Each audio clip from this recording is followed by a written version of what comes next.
betul lah menghairankan satu Malaysia. Selamat pagi tuan-tuan dan puan yang dihormati sekalian. Denyut nadi suara rakyat bergema di channel ini. Okey, antara yang membuat saya terkejut sepanjang video saya kemarin, beberapa hari ini video-video saya yang banyak view adalah apabila saya kasih tajuk ada musibah Anwar kena, lepas tu Anwar tumbang, lepas tu Kerajaan Perikatan Nasional ambil alih kerajaan, lepas tu Muhyiddin Yassin angkat sumpah.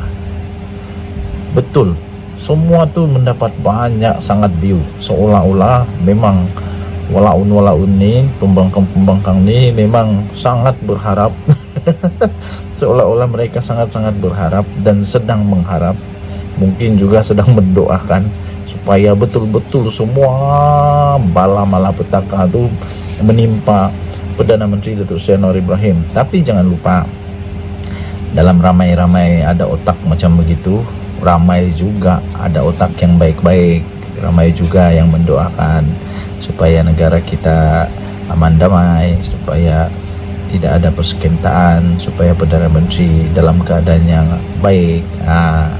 Jadi semua itu hanya jadi impian omong kosong walaun. Dan salah satu yang mendapat perhatian saya sebenarnya adalah tentang bagaimana Datuk Seri Anwar Ibrahim mengecam, membinas politik kebencian yang ditaburkan oleh pembangkang. Saya memang sangat-sangat tidak setuju dengan cara berpolitik yang begitu, yang sudah begitu jahil, begitu seolah-olah balik semula kepada zaman kegelapan, ya, zaman batu, zaman masih lagi zaman ais, masih tinggal di dalam gua. Kita di Malaysia, kita sudah hidup lama dalam keadaan yang rukun, dijaga oleh Perlembagaan Negara Malaysia di bawah payung kedaulatan raja-raja dan kedaulatan undang-undang kita. Kita menjaga semua perpaduan dengan baik. Kenapa hanya dengan politik kita sanggup pula untuk berpecah belah, ditabur pula kebencian? Jadi ini saya tidak setuju langsung.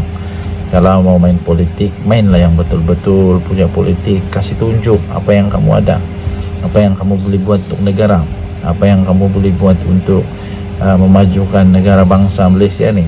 Bukannya memburuk-burukkan orang, memburuk-burukkan kaum, agama, bangsa orang lain, ya, tidak. Bukannya mau memijak-mijak, bukan. Dan jauh sekali. Minta maaf, saya paling tidak suka kalau ada orang politik yang cuba untuk main-main politik dengan agama, dengan bangsa. Aduh, cukuplah resis tu, tak payahlah resis, ya. Nah, kalau mau berpolitik, berkempen lah macam mana boleh majukan bangsa sendiri, bukan macam mana supaya kalahan bangsa orang. Bukan. Okey, jadi ramai juga yang orang mau Datuk Seri Anwar Ibrahim ni jatuh atau sungkur di tanah, ya. Tapi semua itu tidak akan berlaku. Minta maaf tuan-tuan dan puan-puan, tidak akan berlaku, ya. Paling seronok ada komen bilang, ya, Muhyiddin akan angkat sumpah di mana? Di dalam tandas di Istana Budaya. Denyut nadi suara rakyat bergema di channel ini. Jangan lupa tekan butang subscribe, like dan share. Bye-bye. Saya harus ketawa dulu. Nampaknya semakin mereka menggelupur, semakin ketaralah kesilapan, kesalahan dan ketakutan mereka untuk kalah teruk. Ada desas-desus yang dikatakan bahwa pas calonkan Abidin ini sebagai satu kesilapan besar memilih calon. Lepas tu Sanusi bukan main lagi backup calonnya ini. Nah, kali ini pas sekali lagi muncul backup, muncul payung pas calon mereka ini. Tapi itulah saya kata, Makin mereka menggelupur, makin mereka coba untuk menutup, makin ketara kesilapan, kesalahan. Dan entah, mungkin mereka sekarang sebenarnya sudah menyesal pas calonkan Abidin di Sungai Bakap berdasarkan kajian. Kata laporan ini, betulkah? Kalau berdasarkan kajian, pasti kamu sedar bahwa yang dia lawan itu bukan calang-calang. Walaupun berdepan pada tomahan dan kritikan pihak lawan, susulan calon yang dipilih oleh PAS Pulau Pinang menegaskan mereka tidak membuat pilihan yang salah dengan mempertaruhkan Abidin Ismail. Macam mana pun diorang cakap tak salah, bagi saya salah besar. Sebab walaupun mereka kata sudah buat kajian, saya kata tak pernah buat kajian. Kalau mereka tahu calon ini bakal berlawan dengan siapa, pasti mereka akan letak yang lebih baik. Pesuruhjaya PAS Negeri Muhammad Fauzi Yusuf berkata, pemilihan Abidin bukan saja melalui tapisan pimpinan negeri dan pusat, bahkan turut melibatkan kajian khusus. Walawe. PAS nih kalau bercakap memang hebat. Kajian khusus lah, itulah. Alih-alih satu benda pun tidak buat. Dia kata tak silap pilih. Sebenarnya kita menerima senarai pencalonan daripada berbagai peringkat, dia kata. Selepas pihak PAS Negeri buat tapisan dan senarai pendek di antara kepada PAS Pusat, dan pusat tidak terus buat keputusan, bahkan mengantar satu tim untuk buat kajian di sini, dia kata. Percayakah anda dengan ini? Hasil daripada kajian itu, dia kata, kita dapati kecenderungan masyarakat di Sungai Bakap berkehendakan wakil rakyat yang boleh didamping saja, okey, tapi pandai kah buat kerja, pandai kah merancang.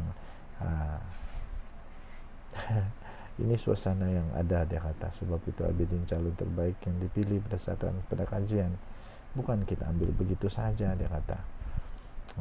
Kita lihat bagaimana situasi dan keadaan masyarakat Sungai Bakap ini. Mereka mahukan wakil yang berdamping dengan rakyat dan membela masalah yang dihadapi mereka, dia kata. Iya, betul, memang kena cari yang mudah didamping, memang. Tapi kena fikir juga, ini pilihan raya, ada menang dan kalah. Kalau setakat didamping saja, nenek saya boleh bercalon, datuk saya pun boleh bercalon, malah kucing saya pun boleh calon, sebab kucing saya mudah didamping. Tapi yang kita mau tahu, pandai buat kerja ke tidak, pandai merancang ke tidak, pandai buat buat idea ke tidak.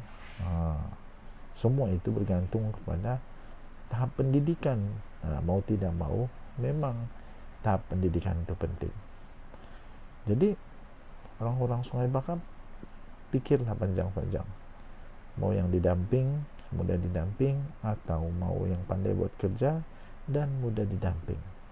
Bagi saya, secara jujur, saya akan pilih orang yang bijak, mempunyai pendidikan tinggi, dan boleh didamping.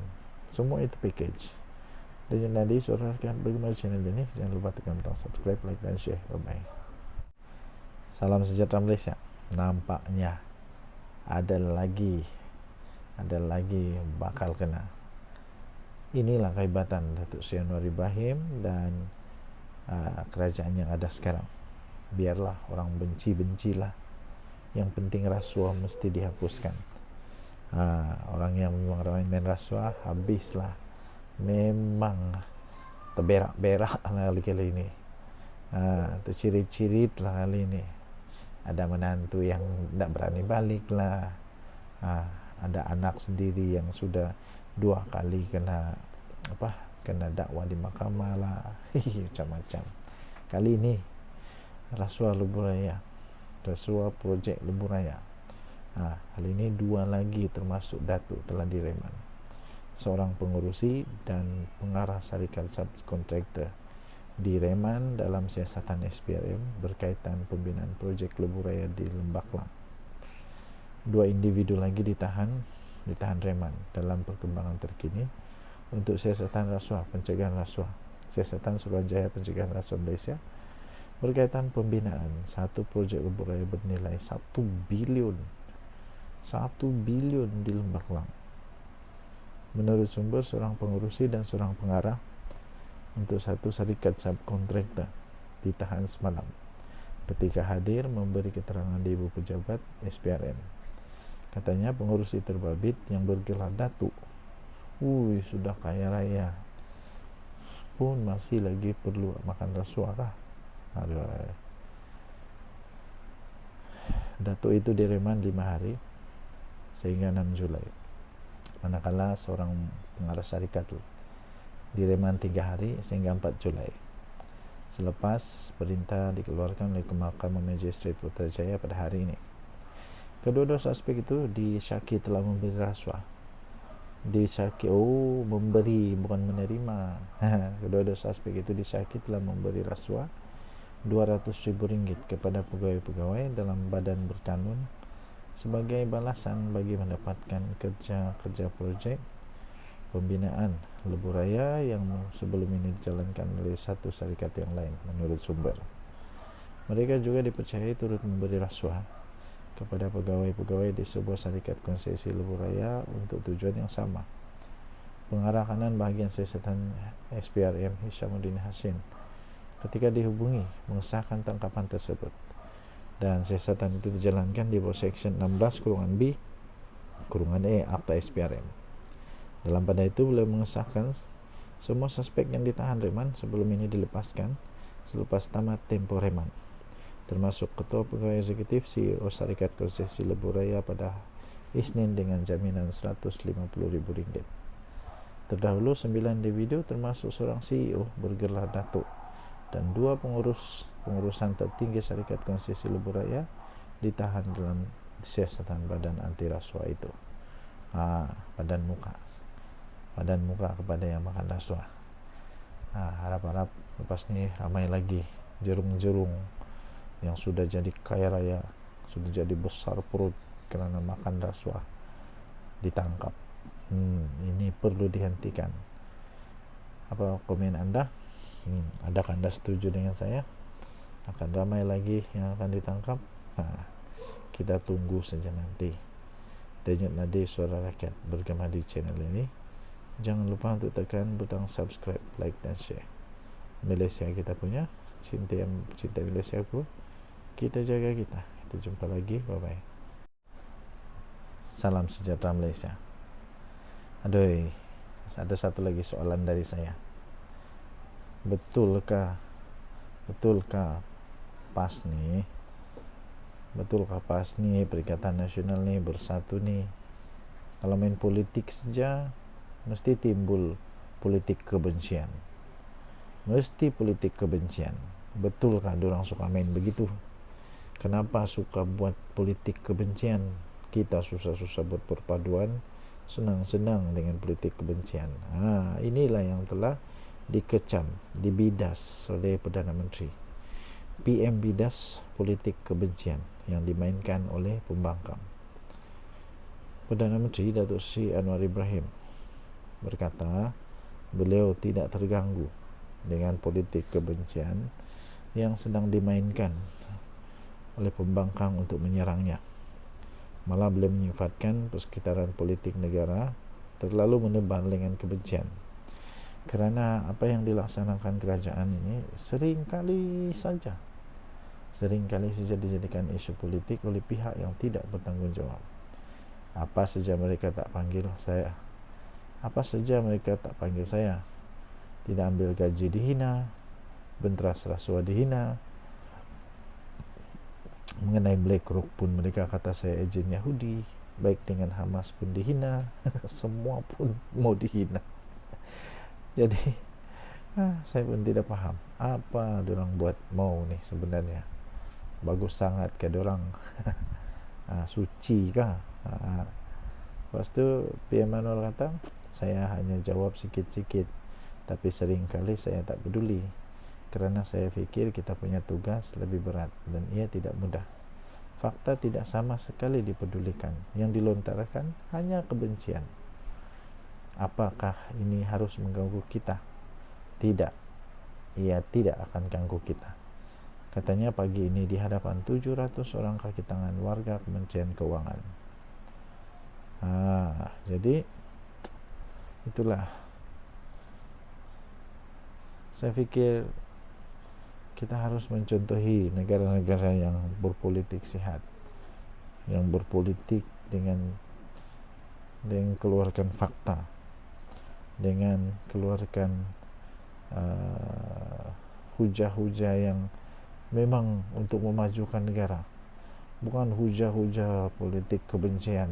Apalagi kalau menunggang-nunggang, aduh, pening kepala, semua mau ditunggang. Lama-lama jadi tunggang kerbau pun jadi ini. Ya, harap-harap semua yang suka menunggang-nunggang tuh berhentilah daripada menunggang yang tak perlu ditunggang. Ini bukan mencipta satu perpaduan di Malaysia. Ini boleh menyebabkan perpecahan untuk negara Malaysia. Okey, kita jumpa lagi. Bye bye. Salam sejahtera. Selamat malam. Kedah dan Kelantan antara negeri yang catat kemiskinan melebihi paras nasional. Aduh, selalu orang cakap tentang Sabah. Kali ini welcome to the club lah. 4 negeri iaitu Sabah, Kelantan, Sarawak dan Kedah merekodkan peratusan kemiskinan melebihi paras nasional. Tapi sabar, saya fikir Sabah tidak lama lagi akan berjaya untuk mengharungi masa-masa yang sudah berlalu itu. Tapi bagaimana dengan Kelantan dan Kedah? Adakah seperti Sabah yang sekarang ini mulai mengurak langkah? Jika Anda datang ke Sabah sekarang, Anda boleh rasa sendiri, memang ada perubahan yang berlaku di Sabah sekarang. Semua MP-MP di Sabah sekarang sudah mulai berani bersuara dan bijak. Tapi bagaimana pula di Kelantan dan di Kedah? Adakah semakin maju ataupun makin ke belakang? Susulan itu kerajaan memaklumkan akan menggerakkan usaha menoktahkan kemiskinan tegar di 4 negeri tersebut. Ini yang kita ucap terima kasih nih. Inilah kerajaan madani yang bagus, yang sebenar. Walaupun di sana penuh dengan pembangkang, tapi tidak diketepikan. Jadi harap-harap memang betul lah, dan kita yakin betul kerajaan akan menggerakkan usaha untuk menoktahkan kemiskinan tegar ini. Timbalan Menteri Ekonomi Datuk Hanifah Hajar Taib sendiri berkata, data semasa menunjukkan Sabah mencatatkan peratusan kemiskinan tertinggi 1.2%, diikuti Kelantan 0.8%, Sarawak 0.4% dan Kedah 0.3%. Dalam usaha menoktahkan kemiskinan di seluruh negara, tumpuan diberikan kepada negeri dan wilayah yang punya peratusan kemiskinan tegar lebih tinggi melebihi paras nasional, katanya ketika sesi pertanyaan bagi jawapan lisan di Dewan Rakyat. Beliau menjawab soalan Ahmad Fadli Syari, PN Pasir Mas, yang bertanyakan negeri yang menjadi sasaran kerajaan dalam usaha mencapai sifar miskin tegar dan pelan tindakannya.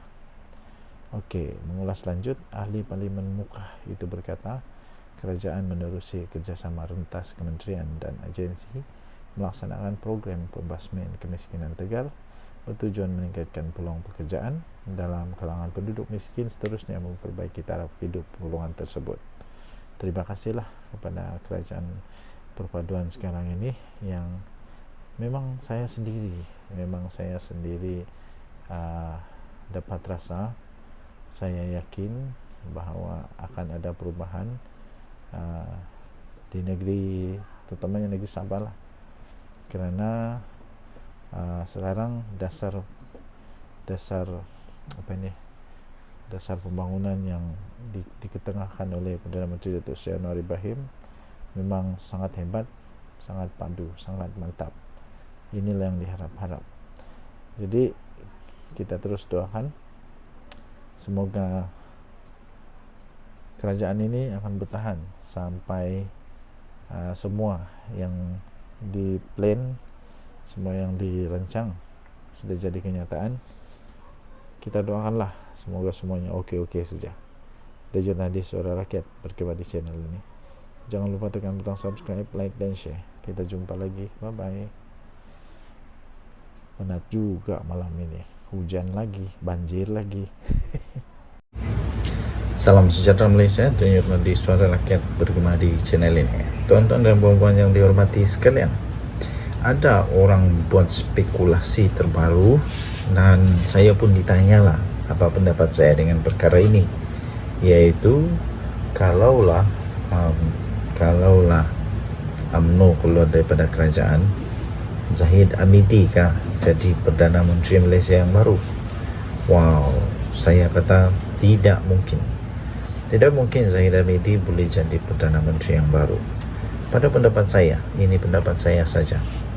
Ada manusia ini dia memang dicipta. Ada manusia ini memang dicipta untuk bukan jadi nomor satu, tapi dia bagus jadi nomor dua. Ada manusia ini dia memang dicipta tak boleh jadi bos paling besar, tapi dia jadi bos nomor dua yang terbaik. Jadi saya pikir Zahid Hamidi macam begitu. Zahid Hamidi, saya rasa ini pendapat saya secara pribadi, Zahid Hamidi memang dicipta menjadi nomor dua saja, tidak boleh jadi nomor satu. Jadi lagipun Zahid Hamidi banyak kes lah sekarang. Dia banyak kes, dan walaupun ada kes-kes yang sudah dimenang semua tuan, tapi saya fikir tidak sesuai untuk Zahid Hamidi jadi Perdana Menteri Malaysia, apalagi kalau dengan UMNO. Dan saya fikir kalaupun UMNO masuk ataupun keluar daripada kerajaan, lepas tu kerajaan ini tumbang, lepas tu nanti bergabunglah UMNO, PAS dan Bersatu untuk jadi kerajaan bersama dengan parti-parti yang lain, termasuk daripada Bebas dan sebagainya. Saya tidak fikir UMNO patut jadi kerajaan atau jadi Perdana Menteri. Kenapa? Kerana jumlah MP UMNO tu jauh lebih sikit dibandingkan dengan MP-MP daripada parti yang lain. Jadi kalaupun betul-betul berlaku seperti itu, tidak sesuai lah untuk daripada UMNO yang jadi Perdana Menteri. Mungkin daripada parti lain. Yang peliknya dulu juga berlaku, sudah berlaku pun. UMNO parti yang kecil, tapi Perdana Menterinya dari UMNO, Ismail Sabri Yaakob. Jadi tidak juga mustahil. Tapi untuk Zahid jadi Perdana Menteri, saya fikir kurang sesuai. Apapun pendapat masing-masing, ada masing-masing pendapat. Dan kalau Zahid jadi Perdana Menteri, pasti parti-parti yang bergabung dengan diorang ini akan jadi tidak juga stabil lah, sebab akan ada ahli-ahli dalam parti, MP-MP dalam parti yang bergabung tidak puas hati, pada akhirnya akan menyebabkan ketidakstabilan berlaku sekali lagi. Jadi tuan-tuan dan puan-puan yang dihormati sekalian, minta maaf lah pada Zahid Hamidi, sebab pada pendapat saya Zahid Hamidi tidak boleh jadi Perdana Menteri. Bukan tidak layak, tapi mungkin dia dicipta bukan untuk jadi Perdana Menteri lah. Mungkin dia dicipta untuk jadi timbalan Perdana Menteri saja sampai bila-bila. Mungkin kalau UMNO jadi kuat semula pun bukan Zahid jadi Perdana Menteri. Mungkin ada orang lain. Kita tunggu saja apa yang akan datang. Dajjal Nadi Suara Rakyat bergema di channel ini. Bye-bye. Salam sejahtera Malaysia. Saya belum bercakap lagi sudah rasa lucu. Belum saya bercakap pun saya sudah rasa lucu. Apa yang lucunya?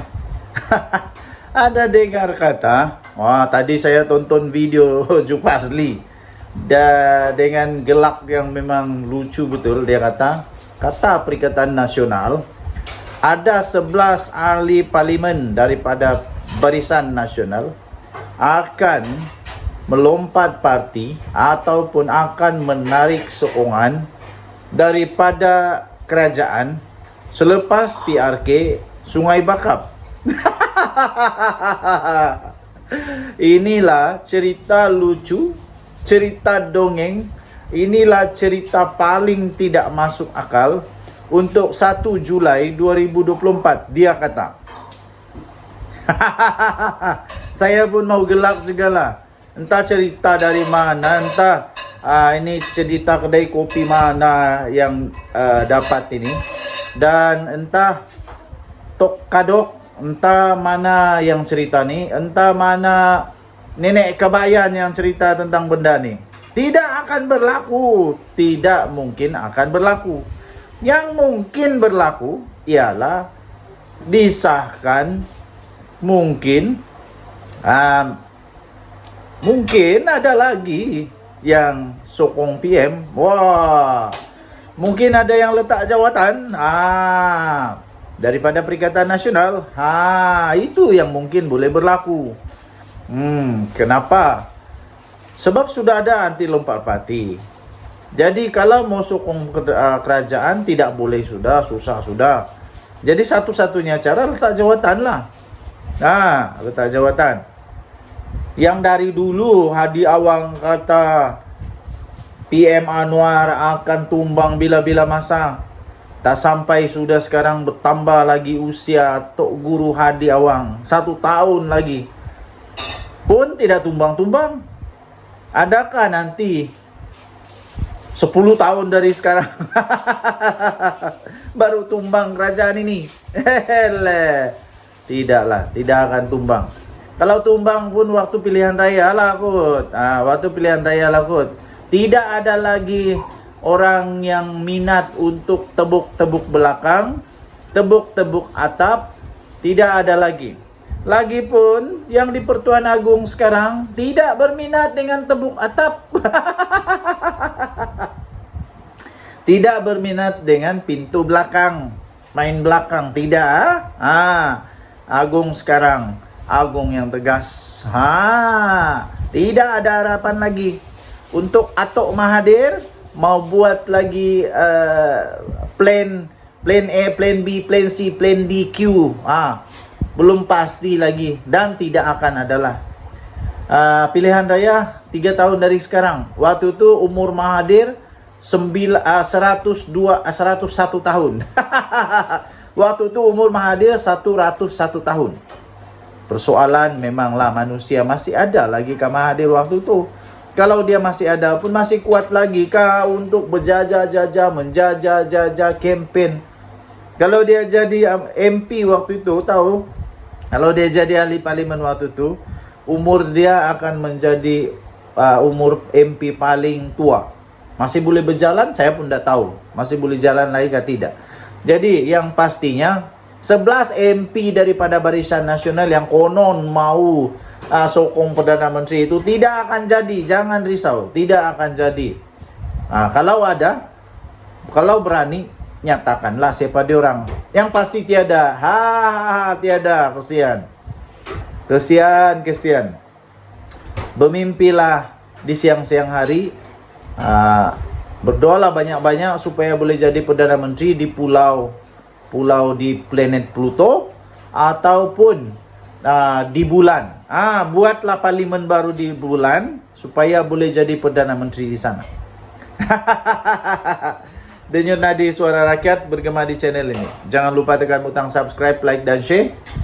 Malaysia kita punya, cintai Malaysia aku, kita jaga kita. Bye bye.